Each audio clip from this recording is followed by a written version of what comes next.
the significance of Black History Month, I think of George Washington Carver. Why? Because he was an uncommon man among men of his day. From very humble beginnings, he overcame slavery, being an orphan, homelessness, and he ultimately became a world-renowned college professor, scientist, inventor, and even counsel to industrial innovators like Henry Ford. But what I admired most about George Washington Carver was the impact he had on my father. My father grew up poor. Without his father in his life, his mother moved he and his younger siblings from Mississippi all the way to California for better opportunities. My father experienced the same racism and bigotry that he saw in the South and was called the N-word in school and often had to fight his way home. His teacher saw this, so one day she gave him a book. It was the Autobiography of George Washington Carver. My father said he read that book cover to cover over and over again.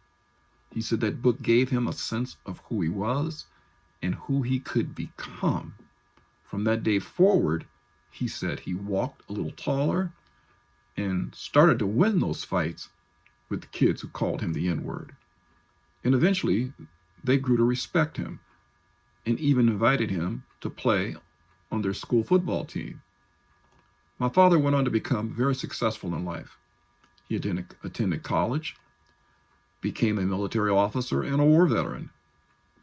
He got married, had 3 children, of which I am the oldest, became a facilities and mechanical engineer and an entrepreneur. Today, he's 90 years old, still married to my mom for over 68 years, and he's a grandpa, great-grandpa, and patriarch for our entire family.